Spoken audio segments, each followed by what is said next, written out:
Ngayong araw na ito ay matutunghayan niyo po ang inspiring na kwento ni na Kuya Curly at Ate Sara. Lumaki po sila sa hirap, pero dahil naging matagumpay ang kanilang negosyo, itinuturing na silang mga bilyonaryo. Paano ba nila ito nagawa? Mapapanood niyo po mamaya yan. Pero bago yan, subscribe muna kayo sa aking channel at kay Christine Babaw's channel. Gano'ng karaming kotse meron kayo? Parang dito sa baba, parang personal use lang namin. Nasa 30 plus na yata siya. 30 plus? 40. Mga 40 plus. Ano-anong klase mga sasakyan to? Usually gusto namin yung mga SUVs para kasi apat yung mga anak namin. Isang sakayan lang kami lahat. Parang nasa isang sasakyan kami. Nagagamit niyo ba lahat yan? Yun, hindi na nga. Hindi na nga, kasi dami. Yung iba, pinapagamit namin sa mga bata as panghatid sa yung school. hatid sa school yung mga bata. Or kaya yung iba kasi, yung anak ko, yung dalawang anak ko kaya na mag-drive. So, minsan ginagamit nila. Ano-anong klase mga kotse to? Describe mo sa amin. Okay, so mostly American car siya. So, ito yung Cadillac, white and black. Ito yung sports niya, sports edition. Version. Yes. Okay. 20, ano yata yan? 20... Basta, something 20 something, oo. And then, syempre, yung Lincoln Navigator. Ito yung una na bili namin. Tapos yung, hindi, yung black pa lang una na bili namin. Tapos yung white, gusto kong may white din siya. Black and white. Black and white. Black and white. Yes. Ito isa. Denali. GMC Denali. So, black and white version din siya. Pero ito, diesel to. Ito gas. So, ito si black and white. And then, eto, nakita ko to, sinerge ko talaga sa ano to. Walang ganito sa Philippines. Nasa YouTube? Oo, na-search ko. Grand Wagoneer, parang jeep. So, wala siya dito, walang ganito sa Manila. May isa yata kumuha, pero nag-iisa lang itong kulay na to. Galing saan to? Pinaship ko from the US. From the US. It's an American car. Yes, it's an American car. Yeah. Bakit nagustuhan mo to? Ewan ko, ang ganda ng body niya eh. Tapos parang compact lang din siya. Tapos yung color kasi, ang ganda. Gusto ko red. Nagmamaneho ka rin?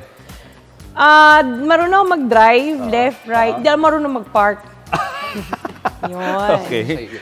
So, yung sa likod, yung Suburban, dito na yan, local ko na nabilit yan. Local na lang. Oo, si Suburban. Tsaka si ganda. Alphard.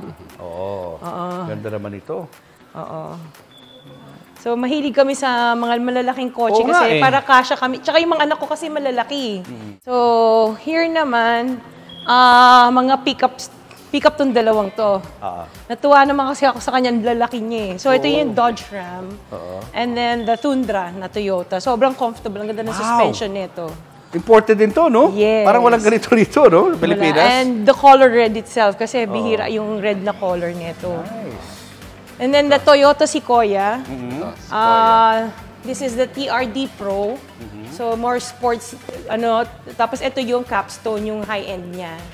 High-end version. And then ito sa mga unang sasakyan na na-purchase namin, yung X5, tsaka yung F-Pace na Jaguar. Jaguar naman to. Yes. Mga unang sasakyan namin to. Anong pinakalagi niyo nagagamit ng sasakyan? Yung Rolls. Dito tayo, dito. Dito tayo. Yan. Ito parang hindi na nagagamit to, Sara. Ito yung one of the first cars na meron talaga kami is this Altera. Ano na to, hindi na nag-reproduce to. So, isa sa pinakauna namin na sasakyan. Ito yung hindi namin tinatanggal. GLS. Mercedes-Benz, GLS. One of the S-Class series ng Benz. SUV din siya, hanggang likod, 3 row siya. And then the Volvo XC90. Ito yung gustong-gusto ko na dati na unang bilhin. Nung nabili na namin siya, hindi ko na ginagamit. Ang anak ko, ewan ko, anak ko gumagamit nito. At least gagamit na rin pala. Yes. Kahit paano, no? Yes. Napakaswerte naman ng mga anak nyo. And this is one of the most expensive purchases na kotse noon nabili namin. This is the autobiography Range Rover. Range Rover. Oo. So, pinakamahal to noon nung wala pa yung mga nandun sa harap. Mga anong taon yan? 2020? 2020. Yes. Ito bago na? The Evoque. Oo. Gusto ko sana maliit lang. Tsaka yung kulay niya kasi gusto ko red. And then, Defender. Nakita ko to sa Dubai. No? Oo. Nakita ko sa magazine, tapos sabi ko, gusto ko ng ganito. Yan. Hinintay namin dumating yung long wheelbase. Kasi 3 rows siya. Usually yung Defender niya is the small compact one. Yes, ito yung mas malaking version. Yes. Oo, para kasya Land kaming Rover. lahat. And then we have yung LM, yung Lexus na kakambal niya si Alphard. Oo The nga, higher no? end of Medyo hawig nga, no? Yes, the higher end of the Alphard. Pero Lexus ang ano niya. Lexus. And of course, yung LC2. Land Mga luma Cruiser. na. Yes. And then sabi ko, gusto ko ng artista van. Dahil dati kang artista. Hindi. Muntik na maging artista. Yes. Ito so, yun. oo, yung Savannah, nagpahanap talaga ako yung artista van. Kung tawagin. So, GMC siya. Yan one of the latest purchases niyan eh. And then nung unang bili namin ng white na Cadillac, dumating tong Ford Bronco. Binalik to. So, this is one of the first editions of the Ford Bronco. Yan. Ito, Mercedes. Ito yung Benz GLE. Ito yung unang namin na Mercedes-Benz. Oo. Unang-unang Mercedes-Benz. Yes, the blue one. Tapos ito yung X7. Nung lumabas siya, bumili kami kaagad. Natuwa naman ako. Kasi ganito X7 din yan siya. X7. Mahaba kasi Yes, siya. mahaba siya. Saka Kasya. malaki. Mas malaki siya sa mga normal na na Mercedes-Benz. Tapos we have yung Sprinter. Isang artista van din siya. Oo, talagang showbiz na showbiz. Oo. Artista Hindi ba na kasi, naman? Ito naman for long drive, yung malalayo. Sobrang komportable niya. Tsaka yung loob kasi niyan, parang captain's chair yung mga nasa loob. Hindi ba siya malakas sa gas, yung mga sasakyan ninyo? Hindi naman. Hindi naman. Puro mga lalaki, di ba? Hindi na namin maramdaman kasi paiba-iba nga ng sasakyan. Kaya hindi namin alam kung gaano kalakas kumonsumo. Ito naman, the Gladiator. This is my son's car birthday gift namin sa kanya to. Wow. So, pinalagyan niya ng kung ano accessories eh. Ito, This Porsche. is the Porsche, yes, Cayenne. Oo. Sabi namin, gusto namin makaano ng medyo parang sporty, pero hindi namin nagagamit. And then we have the Maserati. Maserati. Yes. So, nung lumabas siya, bumili kami ng Maserati, itong model na to. Hindi rin siya nagagamit. Anak ko rin ang gumagamit. Grabe. Ito, this is one of talagang gamit na gamit namin to. This is the G63. Matte finish eh. So, very rare yung ganitong kulay. Tuwan-tuwa ako. Madaming nagkakagusto nito eh. And then yung Benz na Avantgarde. Kasabay ito nung kulay blue na Benz. One of the first maganda siya kasi may table sa loob. So pag hinatid yung mga bata or sundo, yung isa lalo yung panganay ko na nasa Mapua, yan ang ginagamit niya kasi pwede siya sulat or gawa ng homework habang nasa loob. Yes. Oo. Itong dalawang moon buggy, dadali namin sa farm namin to sa Batangas pag nagawa na. And then we have the Bentley. Wow. Yes. Look at this. Ito yung Ganda. Bentley. Itong binili ko to kasi kaya nagustuhan ko to. May wine glass din sa loob. May Pinalagyan ng decanter. wine. Yes. Sosyal. Pero hindi naman namin nagagamit. So, ito. Ang inside niya naman, red and black. Ang interior. ganda rin, Yes. O, yan. O. So, ito, sorry. Ayan. Nice. Yan.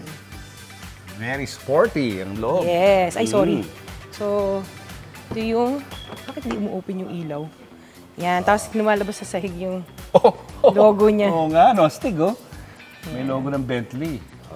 Pag so, para may projector siya. Oh. Yes. Nagpo-project siya ng logo sa floor. Yan, Ayun, ito naman, oh my kaya siya na gosh, may look at ano that. siya dito. Actually, champagne glass, nagkamali ako. So, yan. Champagne. Yan, pwede siya dyan. Tapos may champagne holder dito. Tapos pwede mo siya ilagay dito kasi nag-chill. So, sabay chiller din siya. So, pag Kasi champagne dyan. yan, armrest lang siya pag Sosyal, no? Pag on a normal day. Oo. Para kang nasa first class na aeroplano. Yan. So, pwede siyang ibalik. Yan, isa sa mga reasons. Pag may kakaiba, yun yung... Oh, yun naman nag-attract sa'yo, no? Yes. Yung unique, no? Oo. Yan.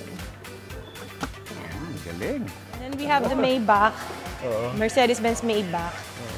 Yung SUV version ng kinuha namin. Pati color niya, ganda, oh. Yes. Ayun. Ano siya, two-tone. Oo. Oo. So, ito, maganda din to. And then of course, yung latest, Your favorite? yes, our favorite is the Rolls. Rolls-Royce. Yes, the Cullinan. Rolls-Royce. This is the Cullinan. So, yung Cullinan, SUV siya ng Rolls-Royce. Pero, ang kaya lang iupo nito sa likod, 3. And kaya ako to Ang liit binili. lang sa loob. Malaki siya. Oo. Kasi parang... For comfort siya eh. Kasi malawak yung Yes. pakikilusan mo. Upuan, no? Malaki. Yes.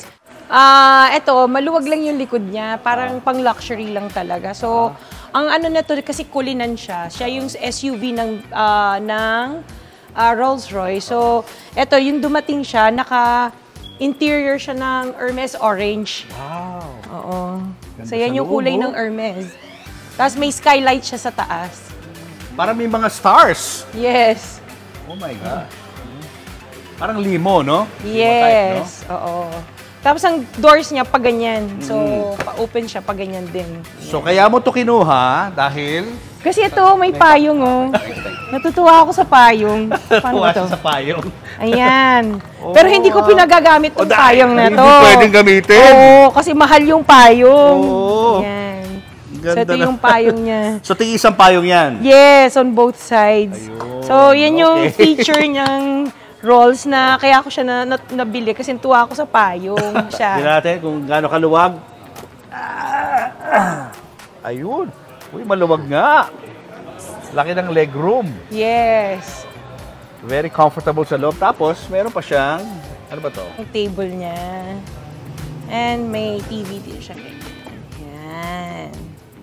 Yan yung ano nito, features nitong Cullinan. Magkano naman yung ganyan? Ha! Pagdating naman sa business, anong naitutulong nito pag nakitang marami kayong mga sasakyan? Yun nga, yung sa business side, syempre, your clients come here and nakita nila, pag nagpa-park sila dito, ang dami yung gandang ng kotse, kanino yan? Sa amin lahat yan yung luxury car. So, they know that we have the capacity to execute a project. Parang ito, parang part of our resume. Kumbaga sa pag nag-a-apply ng trabaho na ikaw kaya mo, may abilidad ka na gumawa na kasi may mga ganito kang sasakyan. Hindi siya, parang kasi sabi nila pag bumili ka ng kotse, parang expense masyado, tapos nagde-depreciate lang naman yan. Pero especially with these cars, yung ganito, itong dalawa, ito, alam ko mas tumataas ang presyo nila as time goes by. Saka nagagamit nyo nga rin sa inyong business, no? Sobra. Guys, kasama na natin si Kuya Curly at Ate Sara Diskaya. Welcome to my vlog. Napaka-inspiring ng kwento ng buhay nyo. I'm sure marami mai-inspire sa ating kwentuhan ngayong araw na ito. O, simulan muna natin. Siyempre, nagsimula tayo, hindi naman kayo well off when you started. Yes po, opo. Talagang nagmula kami sa talagang walang-wala talaga. Siya. Kami, lalo na ako. Ngayon nga, parang nananaginip pa rin ang pakiramdam namin na parang, paano tayo nakarating sa ganitong tagumpay? Kaya inaalala namin lahat yon, kaya minsan binabalikan namin at tumutulong kami. Dahil dama po namin talaga ang talagang tunay na buhay ng isang talagang walang-wala. Kaya minsan parang napakagaang po ng loob namin at saka napakababaw po ng luha namin minsan dahil nung una na babalikan namin yung nakaraan na yung mga humihingi ng tulong sa amin, iniisip na lang namin na ganyan din naman kami dati noon. Bago kayo nagkakilala ang dalawa, gaano ka simple ang buhay mo noon? Ang status ko po sa buhay noon ay nung college, paaral po ako ng simbahan ng Pasig, yung Immaculate Conception po. Okay. Sa kabaitan po ng mga pari sa simbahan, pinag-aaral nila ako sa college.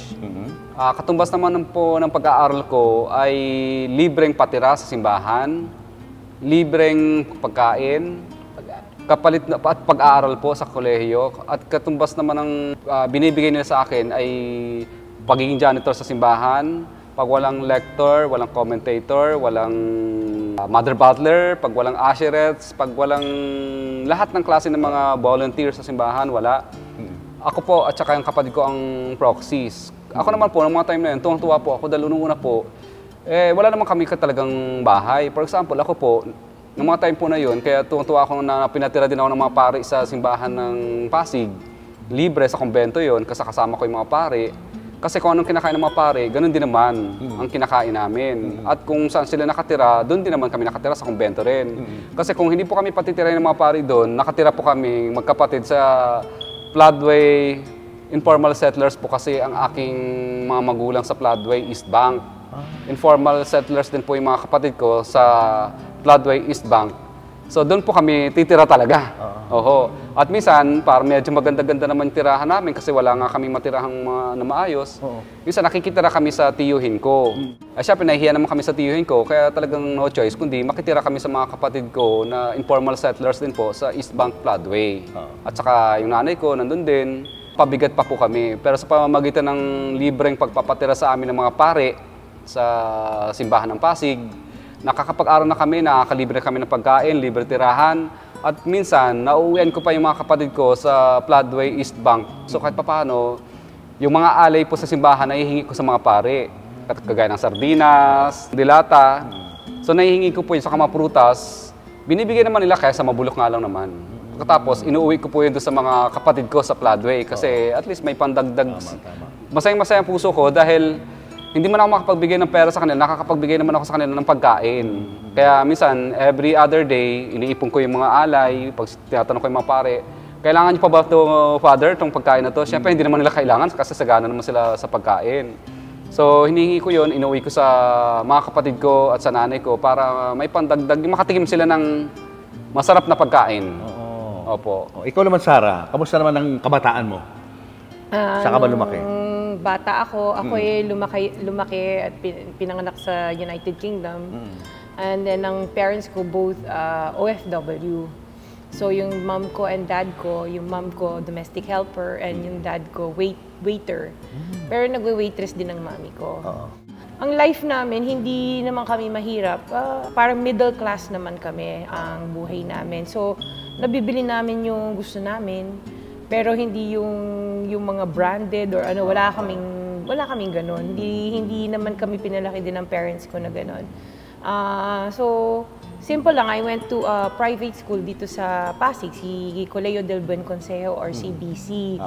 And then, nung college, La Consolacion, Mendiola, Manila ako. And then, nag-transfer ako sa Pasig Catholic College kasi medyo malayo ang Maynila. So, yung Pasig Catholic College, dyan ako nagtapos ng college ko sa business management. Yan. Nag-artista ka raw dito? Sinubukan mong pumasok sa showbiz? Oo, yung lola ko kasi mahilig kay Nora Honor noong time na yun. So, nung kasi inuwi kami ng dad ko para yung mom ko makapag-work doon na yung hindi siya hirap. So, inuwi ako noong 1982 or 83 yata yun. Grade 6 ako noon. So, nag-study ako sa Colegio del Buen Consejo din noong time na yun. Tapos lola ko, pinapasok ako sa pag-aartista. Yung Little Miss Noranyan ako ng lugar na to, tong Bangbang. So, yun. And then, sa mga labas ni Nora sa, ano yun, yung Superstar Show. Tapos may mga show siya, sumasama ako. Sinasama ako ng lola ko, nagpa-perform ako nagsasayaw kami ng mga kasama ko. So, yun. Pero nung nalaman ng mami ko na lumalabas ako sa TV, wala pang 1 week, pinabalik na ako ng UK kasi masisira daw pag-aaral ko pag nag-artista daw ako. Yun yung bata-bata ka pa, no? No, sobrang bata. Ka pa. Yes. Pero imagine, no, kung nagtuloy-tuloy ka, baka ano ka na rin ngayon. Child star. Hindi na child star, baka serious actress ka na ngayon kung pinagpatuloy mo yung career na yun. Yes. Siguro hindi inadya ni Lord na mangyari yun. Kasi kung hindi, baka hindi tayo nagkatagpo. Ayan, yan ang pag-uusapan natin. Medyo magkalayo yung mundo nyo, no? Hindi kayo pareho ng klase ng buhay na kinalakihan. Paano kayo nagtagpo? Nasa college, yung transfer kasi ako from La Consolacion. So, I transferred to PCC. So, naging kaklase ko siya. Eh, syempre kasi I grew up for a long time in the UK. So, may accent ako. So, may gawa ako. Pag halimbawa, hindi ko feel yung pagre-report ko, i-accent ko, tapos bibilisan ko. Para sabihin ng professor ko, sige, okay na yan, ang galing mo. So, yun yung ginagawa ko. Eh, nasa likod siya, kasama niya yung friends niya.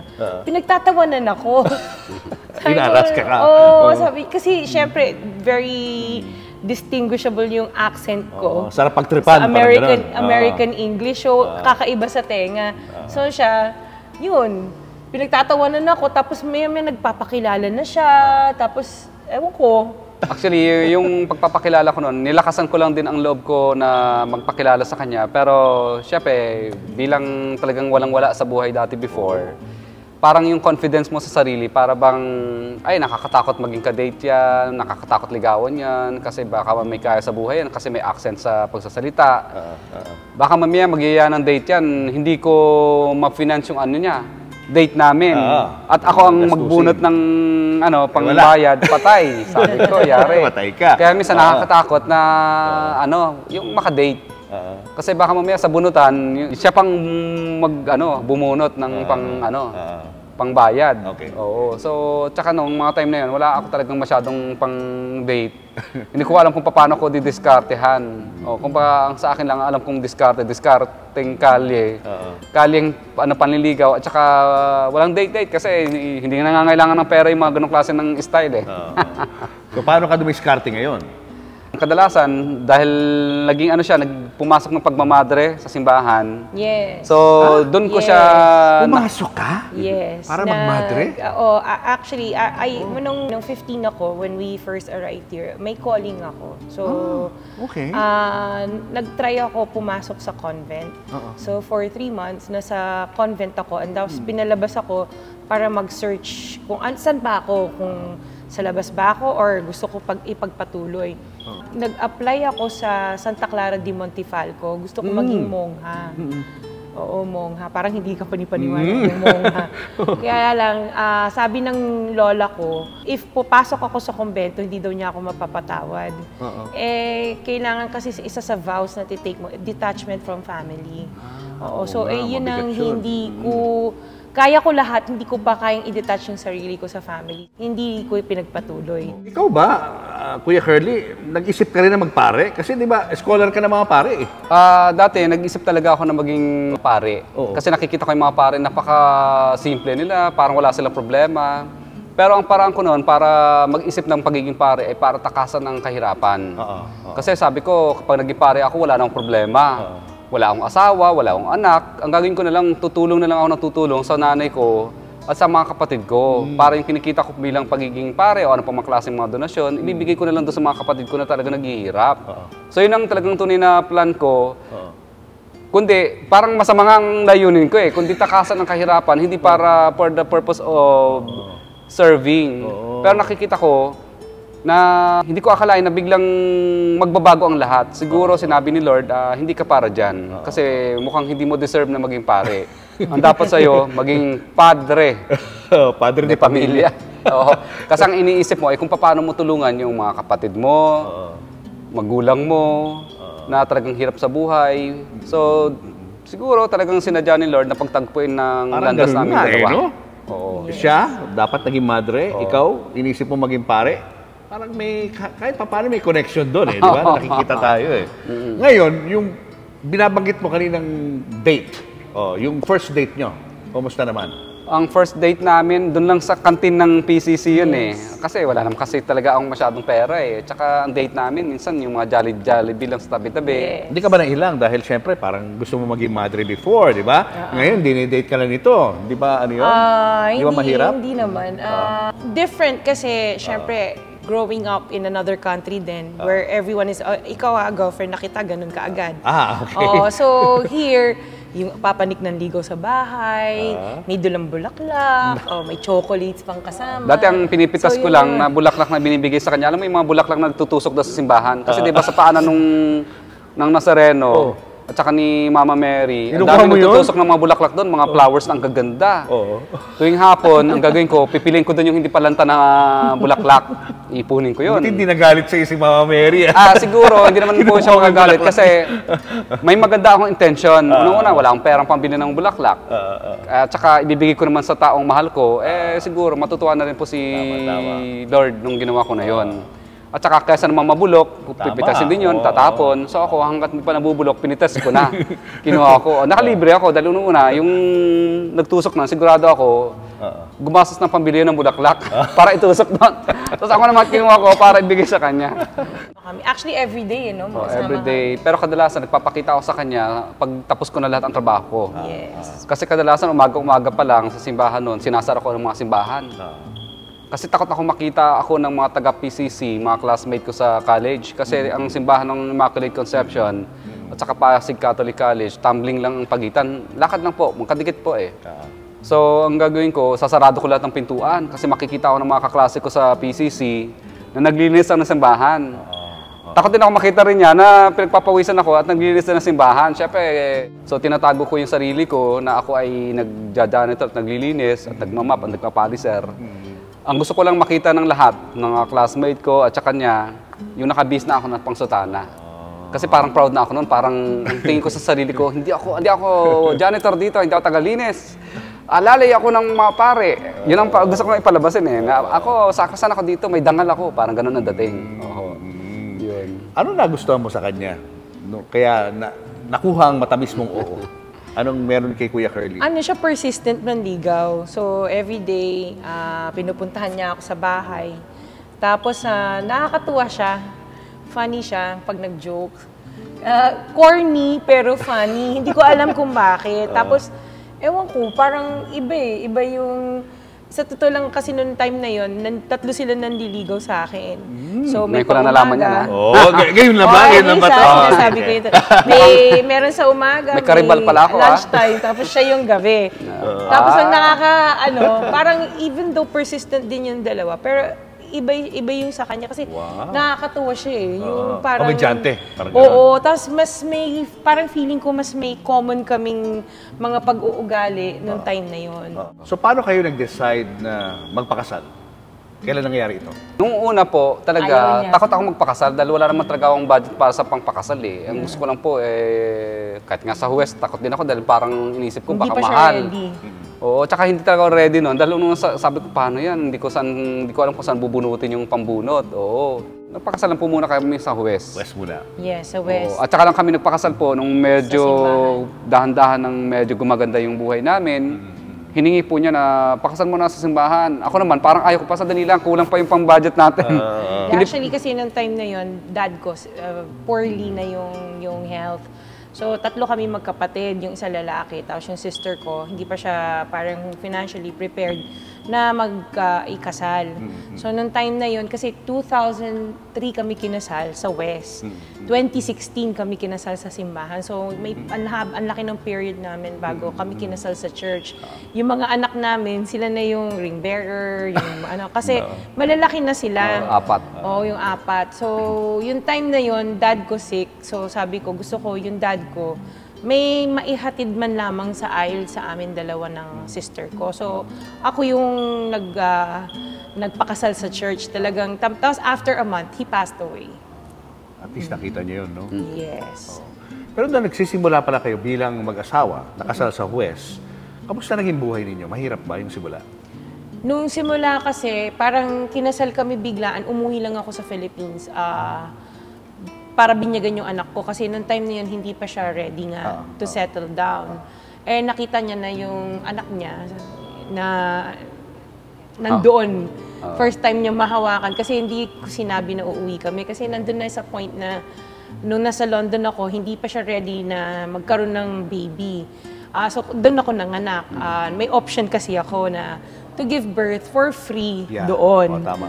So, nung umuwi ako, hindi ko sinabi sa kanya na uuwi ako. Parang yung on the rocks na yung medyo, relationship namin. So, kakaproblema na. Yes. Umuwi ako dito, kasama yung baby namin, si Gerard. Yun yung panganay. Kaya St. Gerard Construction. Yes, oo. So, siya yung inuwi ko para pabinyagan ko. Noong time na yun. Kaya lang bigla siyang nagpakita. Nakita niya yung anak niya, tapos hindi na niya kami binitawan. Parang, So, naghiwalay kayo? Yes. Physically hiwalay kayo? Yes. Hiwalay ng lugar lang. Oo, lugar. Pero ano yung, kumbaga, giving each other space. Parang ganun na nangyari. Oo, kasi hindi talaga siya ready. And hindi ko kaya, kung dito ako sa Pilipinas magwo-work, parang 8,000 a month. Yun yung swelduhan pa noong time na yun eh. kulang na kulang magpalaki ng baby on your own. So parang naka-mindset na ako na single mother ang mangyayari sa akin kasi hindi pa nga siya ready. Pero nung umuwi ako, nakita niya yung anak niya, hindi na kami binitawan. Nagpakasal na kami. Actually, yung binyag ni Gerard tsaka yung kasal namin sa West, it all happened in one day. Tapos bumalik na naman kami ni Gerard sa UK. Ito yung time na gusto mo ring magtrabaho na sa UK? Opo. Nung time na yon, yun ang dapat na nakarating ako ng UK, pero in the form of tourist lang sana. Kaso na-decline yon dahil nung una, wala naman daw akong sapat na pera para mag-tourist. So, decline siya. At doon din po, yung apply ulit ako ng visa, pero fiancé visa. So, parang decline na naman dahil nung una, sinabi mo, wala kang kilala, magtuturist ka nga. Tapos ngayon pala, bigla kang may fiancé pala doon sa lugar na yon. So, na-decline na naman. Na-blacklist ka ba dahil doon? Nung nandito na sila sa Pilipinas, nung umuwi na sila noon, at saka ako na-blacklist kasi talagang sobrang kahirapan namin. Ako naman ang lalabas ng bansa para mag-caregiver sa UK. So doon ako na-blacklist kasi sabi ng consul, bakit ka pupunta ng ibang bansa samantalang nandito yung pamilya mo? So, parang walang reason. So, blacklist ako dahil 10 parang years blacklisting. 10 taon na blacklisting. Wow! Yes. Parang hindi ka pinapaalis talaga ng bansa, no? Parang ganun na nangyayari. Pero ano po yun, nakabuti po yung pag-blacklist namin. Parang tingin ko nga, lahat ng pagba-blacklist namin, lahat ng mga masalimuot na dumaan sa buhay namin, yun pa ang nagdala sa amin sa tagumpay. Correct. Pero gaano kahirap ang buhay nyo noon? Kaya naisipan mo mag-caregiver. Yes po. Actually, totally zero. Wala. Nabenta yung kotse namin, yung bahay namin nailit na ng bangko. Maiilit na, hindi, yung isa maiilit na. Oo. Binenta na namin ng tuluyan. Kasi wala talaga. Tapos yung bahay na tinitirhan namin, parang lupa ng parents ko yun. Tapos tinayuan namin ng bahay na simple lang. Ginawang tahian. Ginawa Nalugi namin din. tahian, nalugi. Kaya bumalik uli kami sa construction. Pero talagang yun yung time na So, may construction nga kami, wala namang kaming project. Noong mga time na yun, ang hirap makahanap ng project, ang hirap sumali sa bidding. Walang-wala talaga kami. Sabi ko, sige kasi nagtatrabaho ako noon sa John Robert Powers as an English teacher. Punta akong Singalong. Kinukuha ko yung pera. Umuulan talaga nung time yan, di ba, undoy? Baha na sa Singalong. Naglalakad ako. Alam niyo, parang sa pelikula na naglalakad ka na tumutululuha mo. Parang awang-awa ka sa sarili mo. Oo. Kung paano ko ibasa sa uli yung inutang mo, yun ang pinakamahirap sa lahat Kung paano mo gagawa ng paraan. So, inaaway na kayo ng mga naniningil? Actually, nung nangutang kami may mga friends kami na, yun yung malaking tulong na pinautang kami. Pero alam din nila kasi contractor din sila. Yung pinautang sa amin, parang pakikiusapan mo na, ate, baka pwede sa susunod na ano. O sige, walang problema. Very maluwag naman. Doon yung parang medyo ginhawa, no? Pero yung, syempre yung sa bangko, yun yung wala kang magawang paraan. O yung kotse namin na binili, second hand na nga lang namin binili. Hinatak pa? Hindi, yung si Global The Win yan? Hindi, yung isa. Yung kotse natin ngayon, yung iniwan na natin. Si Adventure. Oo, inutang namin yun. Parang 12,000 per month ang monthly amortization niya. Hirap pa kami noon buuhin. Kasi di ba pag nagpalya ka, may interest pang ipapatong. So yun yung parang ginagapang namin yung sasakyan na yun na kasi ang hirap na walang kotse tapos 4 yung anak namin. Hindi namin alam kung paano siya nagtitinda ng bubong noon time na yun. So, ito yung sasakyan na yung kinukwento ko sa interview namin na minsan nagpapalya kami sa 12,000 per month, yung monthly amortization niya. Tapos sa buhay namin, itong kotse na to, nandyan yung mga anak ko nasa likod, tapos yung mga daddy nila nandito sa harap. Bahay namin to. Bahay walking house. Pag nag-site inspection kami, kasama namin yung mga bata. Tapos dito na namin tinitimpla yung gatas. Dito kami nagpapalit ng diaper. Yes. Kulang na nga lang kung may paliguan, dito na rin kami maliligo. Oo, sobrang madami nang na baka pwedeng bilhin. Kahit anong presyong ibigay sa amin. Hindi namin binibenta tong adventure. Nahatak lahat, naibenta namin lahat at nagko-commute na lang ito kami. Ito naging kasama namin sa hirap at ginhawa. Ito na, ang naging umpisa namin. Parang dito na kami naging Hanggang sa lumaki ng lumaki yung business. Yes. Dala nyo to. Yes. Actually, yung mga upuan niyan, yung mga wires niyan, lumalabas na.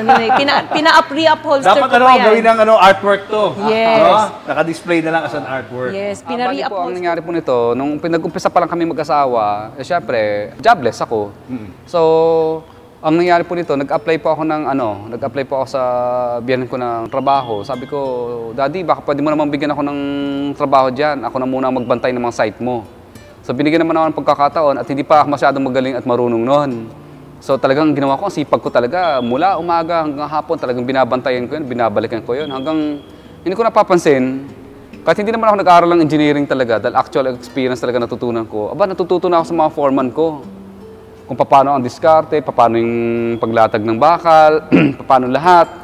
Minsan nga, sila, yung mga foreman, minsan magagaling pa mas sa mga engineer. Yung mga engineer kasi magagaling talaga sa libro yan. Computation, lahat-lahat. Pero pagdating sa mga foreman, Actual execution. pati paglusot sa ilalim ng drainage, magmula sa lahat ng klase ng bagay, kaya na lang diskartehan yan. Na kahit minsan hindi na nga nagbabasa ng plano kung paano yung pagsuksok ng bakal. So, pabasahin na nila nakapiraso yung plano. Alam na nila i-implement yung bagay na yon. So, doon ako natuto. Hanggang tumagal-tagal, sabi ko sabihin ko, Penging project. Daddy, baka pwedeng humimalay na ako. Baka pwedeng makahingi ng projects. At pumayag naman ang biyanan ko at pinahiram pa nga niya yung lisensya niya sa amin. Pagkatapos, magmula doon, sabi ko sa biyanan ko, Daddy, bakit mo kami sinisingil ng license fee? Sabi niya, hindi. Business is business, sabi ng binan ko. Siyempre, parang nung mga time na yon, minasama ko yon. Kasi bakit naman sinacharge kami ni Daddy ng license fee? Asawa ko naman yung anak niya. Oo.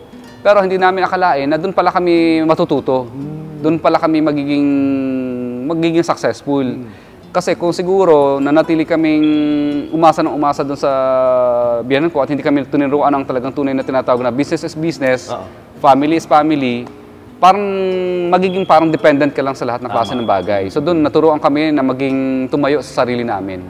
Tsaka una kami naggawa mga private bahay. Pero kasi walang kita sa ganun. Kasi, doon sa program of works, yung client namin, nilagay lang namin na simpleng ilaw lang.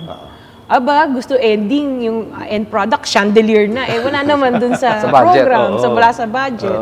Minsan ang hirap nilang abonado ka pa. Minsan ang hirap nilang sumunod sa mga bill of quantities.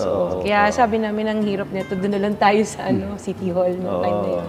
Ano yung naging parang gateway para gumanda ang buhay ninyo? Nag-DPWH kami. Ayan, okay. Paano yan? Paano kayo nakapasok doon? Bali, nakapasok kami doon, nag-bid lang at saka nagkaroon ng opportunity at ginandahan lang namin po ang gawa namin, tuloy-tuloy. Maliit lang na project to? Maliit lang po, hanggang lumaki, hanggang nagtuloy-tuloy po ang mga experience namin, hanggang naging malalaki na po yung mga projects namin. Ano yung nakuha yun sa DPWH? Di ba ang daming, sabi nga nila, madaming bidding, red tape, mga ganun? Yes. Hindi, bid lang po.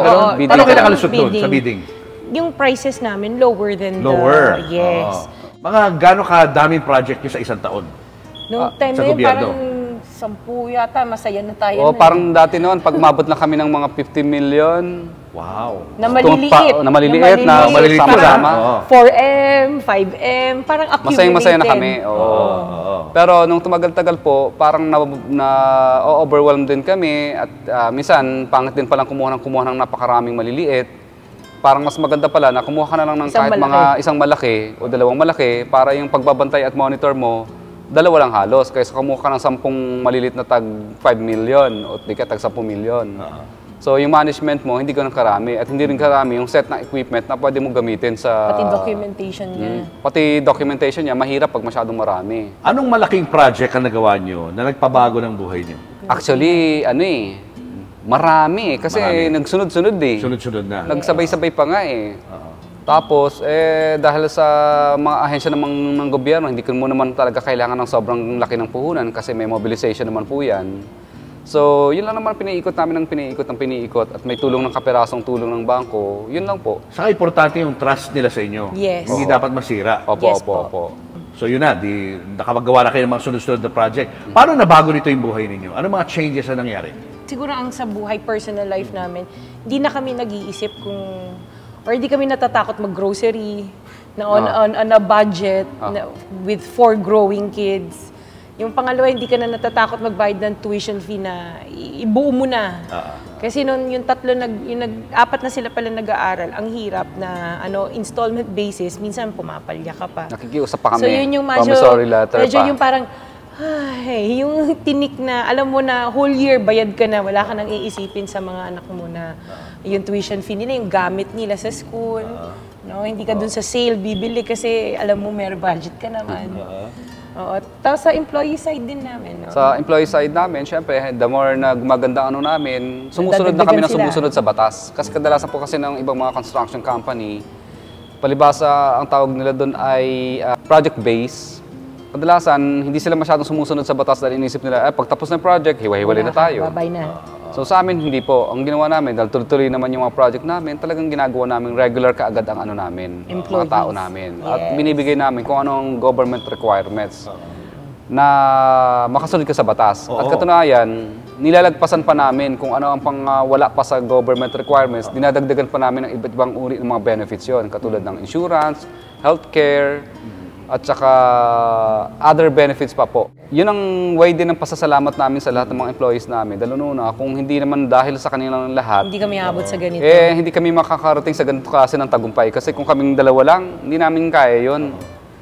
Kumbaga, inalagaan namin sila dahil inalagaan naman talaga nila ng husto ang company. Kaya binabalik namin sa kanila lahat. Kumbaga, kaya kung kami po may mga Christmas party, talagang bongga kami magpa-Christmas party. Kasi hindi kami yung bosses na you need to make an appointment bago kami makausap or kung ano yung sinabi ko, yun yung susundin.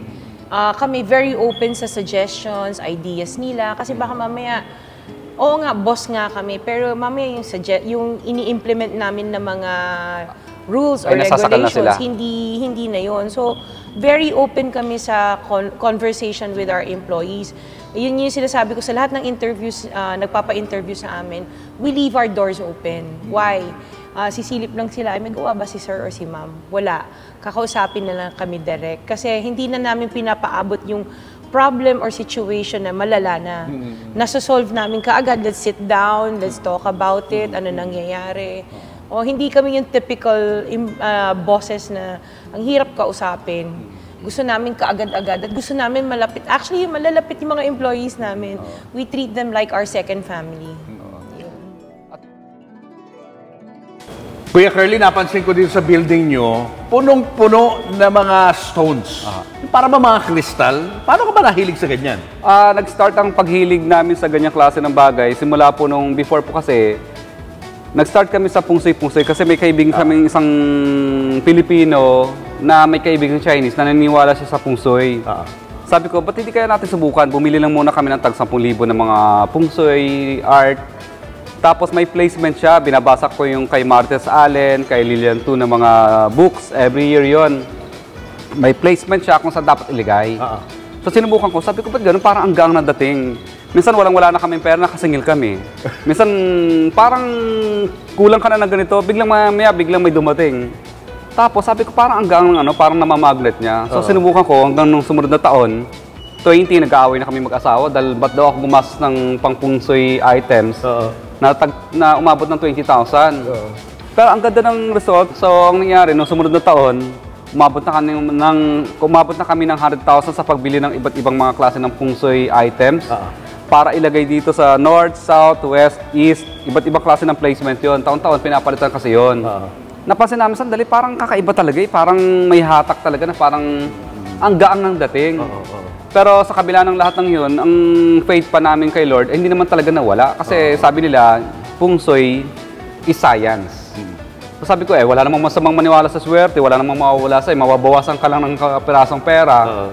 Tapos nang tumagal-tagal, umabot na kami ng milyon sa pagbili ng iba't ibang art ng pungsoy. Milyon na? Ngayon, nagtaka ako. Sabi ko, the more na gumagas kami sa pungsoy, ba't parang ganda ng pasok ulit? Sabi ko, sandali lang. Di ang ginawa ko, nag-research ako sa pungsoy ng China. Nagkaroon ako ng kaibigan na Chinese dito sa may Ongpin. So sabi ko, saan nakakabili ng ganitong klase ng mga bagay? Pero gusto kong malalaki na para malalaking swerte ang dumating, sabi ko. Pagkatapos sabi niya, naku, mahal yan. Sige, okay lang, try ko lang. Kasi ang katwiran ko, yung painting nga ng pagkamamahal, nabibili natin para maging art sa mga wall natin. Tapos isang tao lang na pwedeng magnakaw nun ang kayang magbuhat. Samantalang ito, magkakaroon na ako ng art.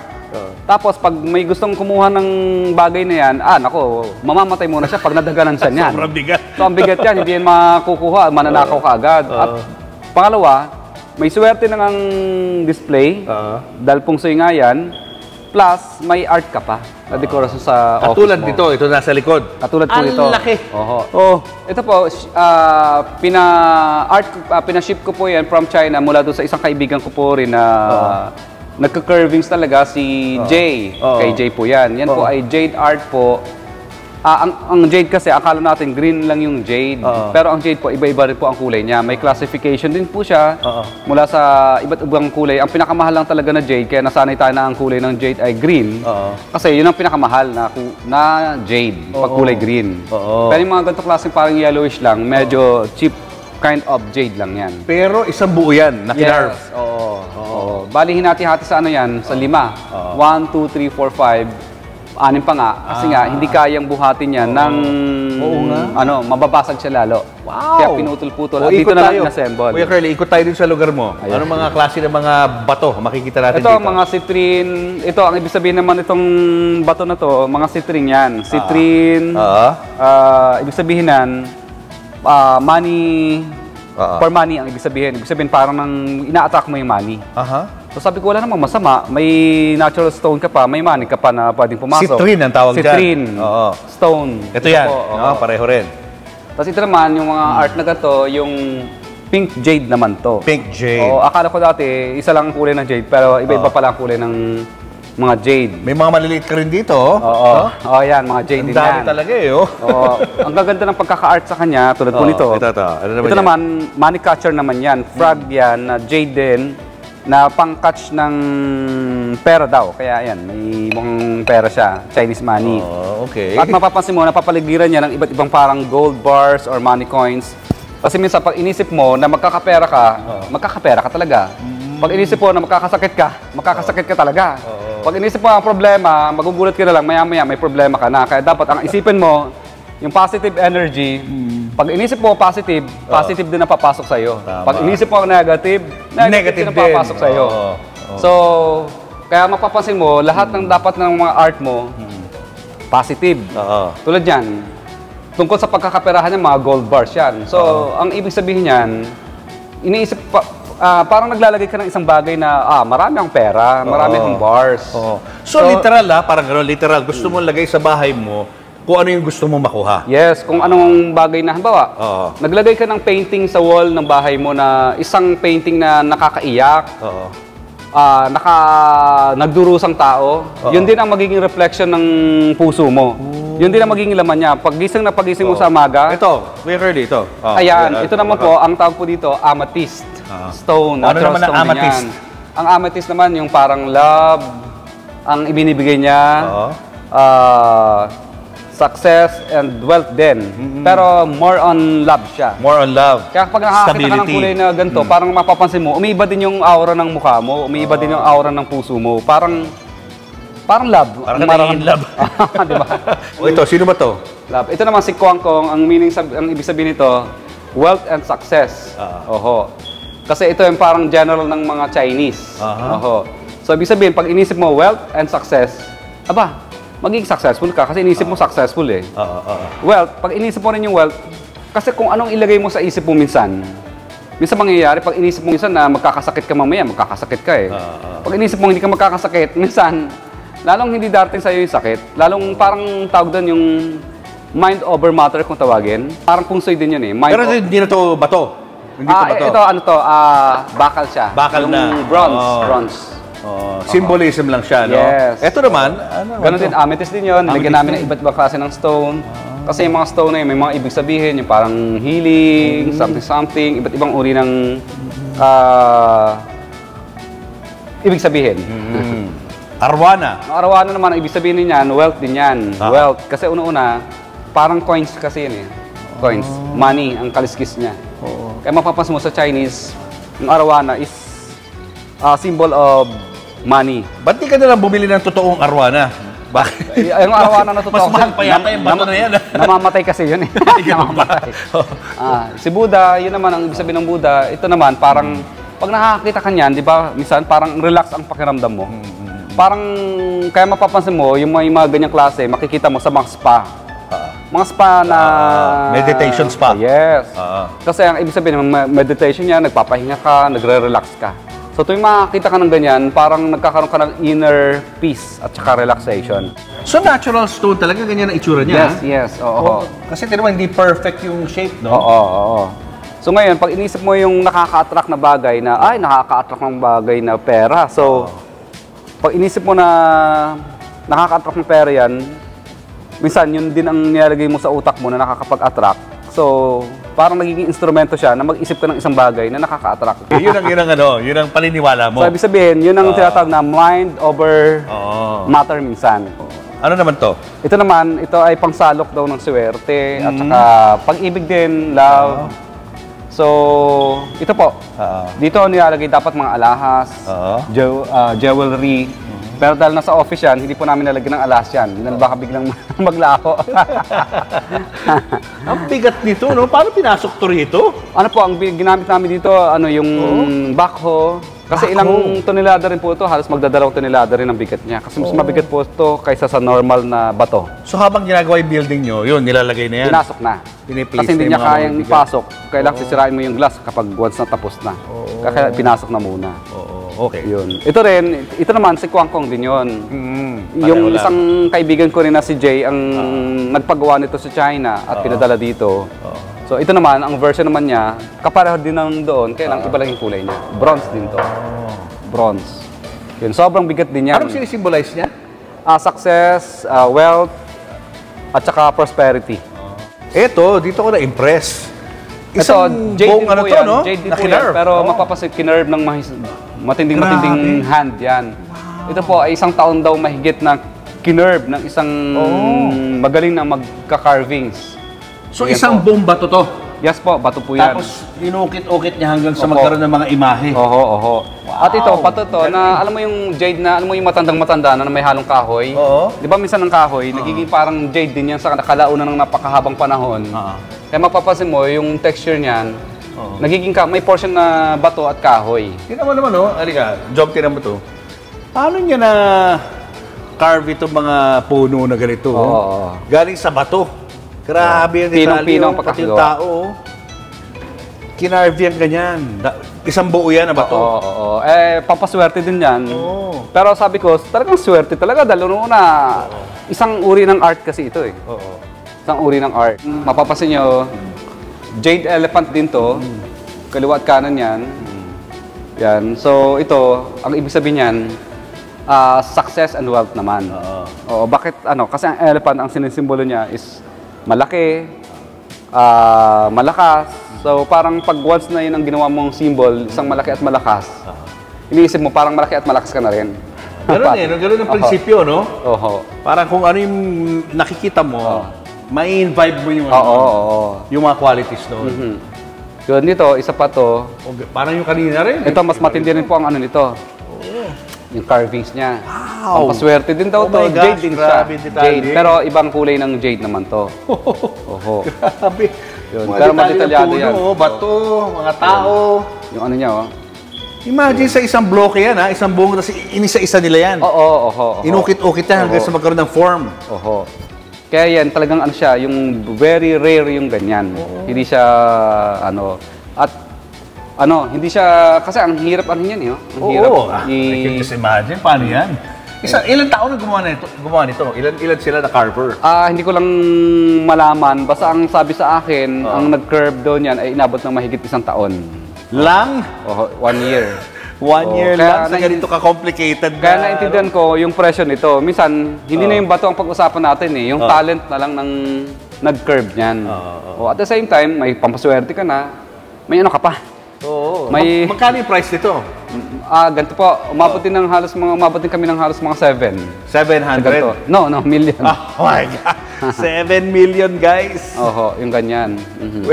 I can Pero understand. sobrang bigat Sobrang yan. hirap naman gawin yan, no? Pero at saka ang bigat po niyan. Ito, balit din. O yan, ito, hindi naman masyadong mabigat yan. Oh. Kasi sabi mo raw, Kuya Curly, kapag kaya mong buhatin yung jade o yung bato, pwede mo nang iuwi. So, ito parang ano, no? Kaya ko! Kaya ko, pwede ko naman iuwi ito? Pwede na? Joke lang. Yan ang bigang bawi, no? Hindi ko to kaya, hindi ko kaya iuwi ito. Kailangan ang pinabubuhat namin dito, yung malalaki lang. Ito naman, yung ano namin. Uy, ganda nito. Oo. Ito naman, mapapansin mo, ganun din. Kaya mapapansin mo, pera. Pera ng Chinese, natin, yung kaliskis niya. Pera. Kasi dapat lagi mong iisipin pera.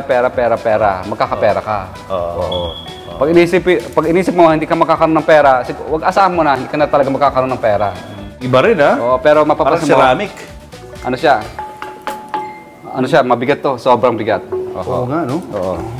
Ito, pero coins din siya, pampaswerte din. Yun. So dapat siya nakaharap sa labas. Para yung swerte daw, Papasok. yun. Ito. Ito naman, palaka. Ganun din, katulad nung nasa taas kanina. Money catcher siya. Nagka-catch siya ng pera. Kaya mas maganda kapag may bisita ka, nakatutok siya sa bisita mo. Para yung bisita mo, makukuha mo siya. Yung client mo, makaklose mo kagad yung deal. Kasi parang Ginamagnet niya. Parang kinukuha niya yung ano niya. Yung opportunity para sa kanya. Kaya tawag dito money catcher. Yun. Ito naman kay Buddha, hindi naman nagbago ang religion namin, hindi rin nagbago ang faith namin. Mas lalo pang lumakas kasi ito lang naman parang inspiration mo lang naman to. Hindi naman para sambahin mo o ano pang klase ng bagay. Parang artwork, no? Yes, may art ka na. Artwork at minsan, may mga dumarating naman na ano na di mo ma-explain na kasi pinapakita kasi nito may pera, may gold. O di ibig sabihin parang wealth. Malaki ang tiyan, natural, sagana. Literal no? Sagana, nakangiti, natural, masaya. So yun lang naman ang binibigay niyang sample. Eto. Wow, ano naman kwento nito? Ito naman, nakita ko lang to sa Facebook noon. Nakita ko sa isang punsoy. Ang ganda. Ang liliit. Lahat ng nakita ko ang liliit, parang ganito lang kaliliit. Tapos mga, sabi ko, ayaw ko ng maliit. Gusto ko para malaki yung swerte. Malaki din ng ganito. So ang ginawa ko, kinausap ko yung isang Chinese sa Ongpin, boss, kaya mo bang yung gawa ng ganito kalaki? Sabi sa akin, boss, mahal yun. Hindi natin kaya yun. Pero kaya mo ang gawa? Kaya lang mahal, mahirapan ka. Sabi ko, sige, gusto kong magkaroon ng ganon. Kasi naniniwala ako na may swerteng dala yung ganong klase ng bagay. Sabi niya, ikaw palang makakapagpagawa ng ganyan dito sa Pilipinas. Sabi sa akin. Tapos, may ganito. Yan tinanong ko sa kanya, anong ibig sabihin ng ganito? Nakasulat. Ang ibig pala sabihin niyan, luck. Lucky. Lucky. Swerte. Ang ibig sabihin, talaga swerte ang ibig sabihin nito. So, sabi ko, di swerte pala. Go. Kaya may meaning din to. Lahat ng nakalagay na isda dyan, may bilang. Yun. So, ginawa ito sa China? Yes po, At isang buong ano yan? Isang buong bato? Isang buong bato yan na double-sided. Yung likod kasi niyan, Phoenix and Dragon. Tapos itong harap. Kasi gusto ko sana, buwan-buwan, iba-iba ang background ko. Halimbawa, next month, ang background ko, Phoenix and Dragon. Tapos next month, ang background ko na naman ito. Ang problema, sa sobrang bigat niya, halos 4 na tonelada yan. Baka mamaya makapatay ng tao yung mga empleyado ko. Pag inikot pa ganyan, kasi ang bigat talaga, baka mamaya makadisgrasya lalo. So ang ginawa ko, Phoenix ko na lang kaysa makapatay pa ng tao. Ano itong mga crack-crack na to?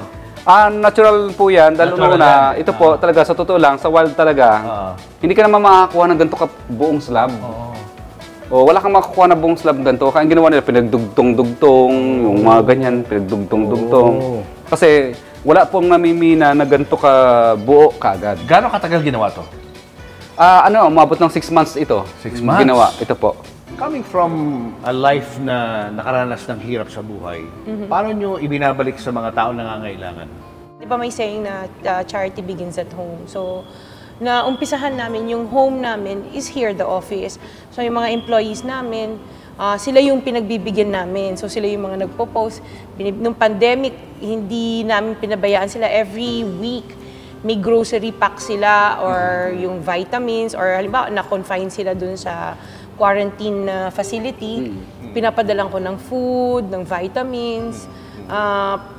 Yun yung pagbabalik naman namin kasi parang inumpisahan muna namin sa sa bahay namin bago namin nilabas sa tao.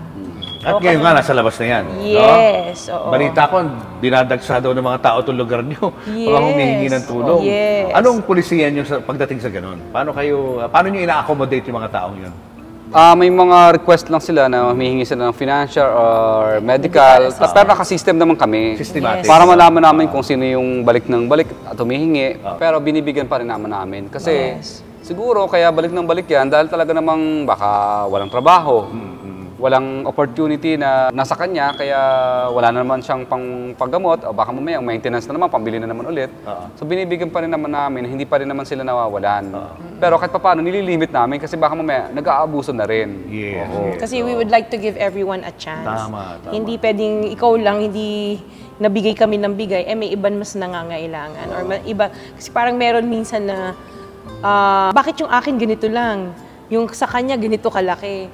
Siyempre, tinitignan din namin yung situation. Baka yung isa parang cancer patient or siya nangangailangan ng pangkain. Siyempre, iba yung ibibigay mo dun sa gusto lang kumain or dun sa compared sa may sakit. Kailan kayo nagsimula sa pagtulong ng ganyan? Naku, matagal na. Simula nung nag-umpisa kami, 2013 yata, 2012, 2013, tuloy-tuloy na. Kahit may mga eruption ng sa ibang lugar, sa Taal.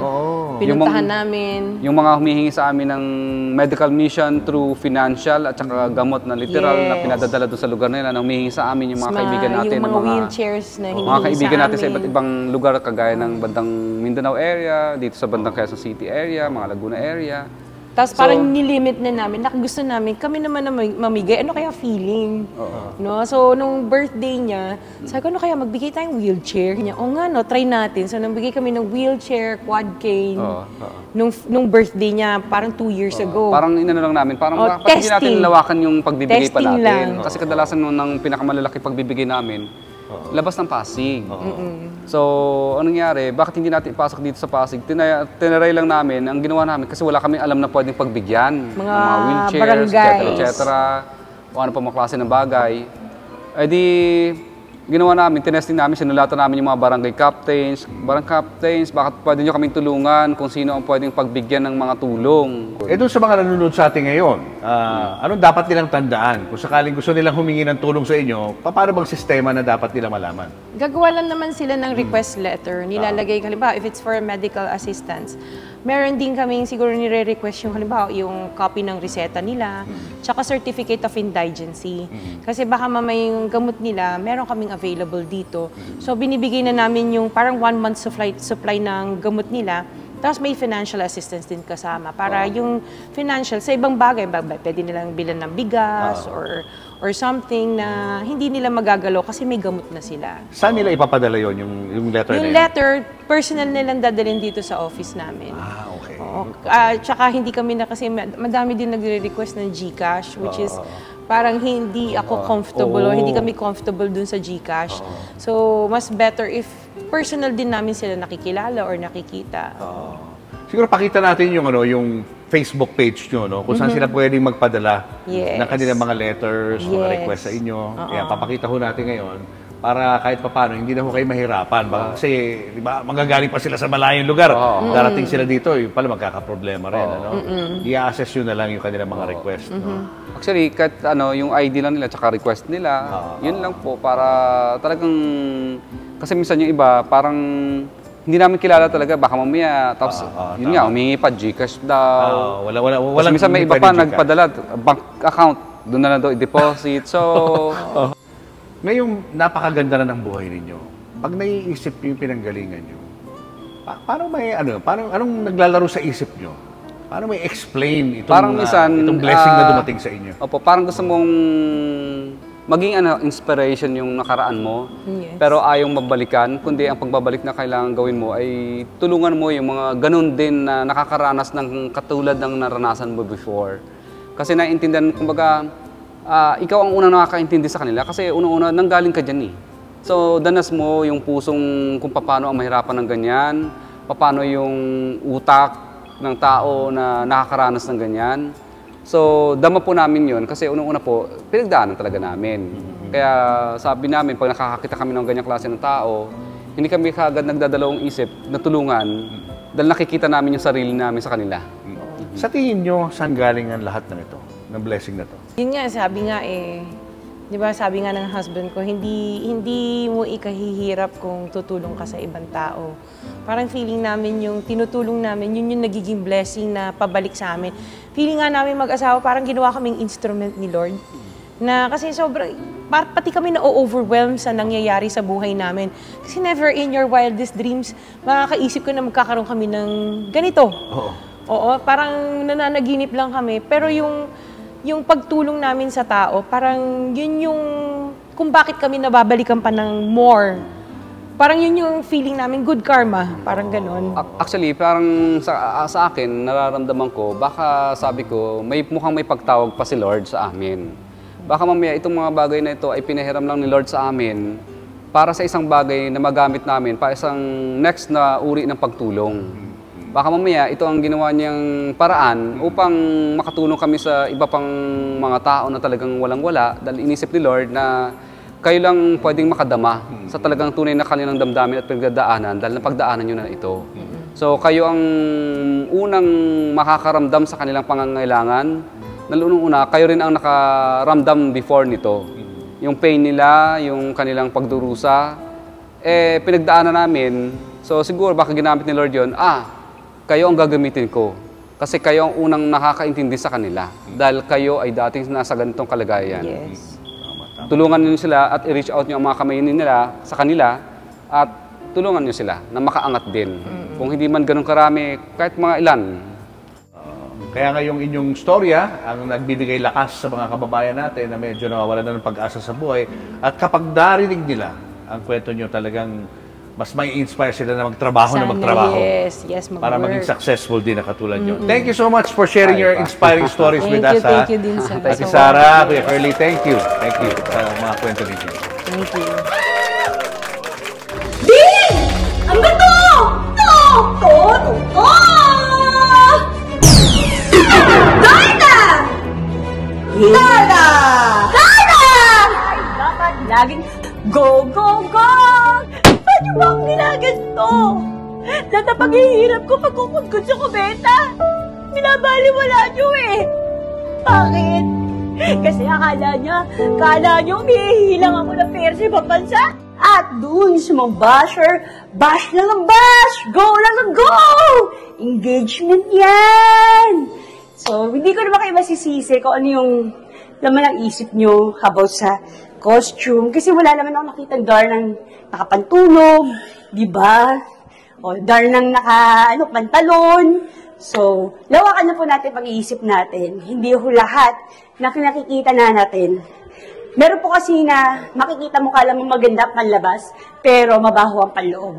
Tignan po natin yung tao na kala nyo marumi, kala nyo mukha siyang maluswa or something, kung ano po yung laman ng puso. Actually, hindi malaswa. Sexy ka. Bagay sa'yo. If you have it, flaunt it. Yes. Kung ganyan ang katawan ko, magaganyan din ako. What can you say, Papu? What can you say, Papu? Kung ganyan ang katawan ko, magaganyan ako. Papayagan mo ba ako? What can you say, Papu? Shoot ka lang ganyan, mamayang gabi. Tignan natin. Papasa ka.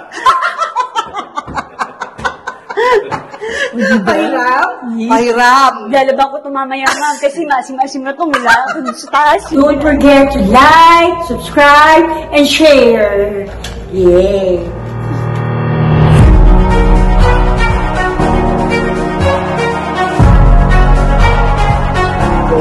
Kamukha mo, Marian Rivera. At yung sinabi ko kanina, yung mga angulo na Pag iba-ibang dito ka mukha mo. tumingin, Marian Rivera.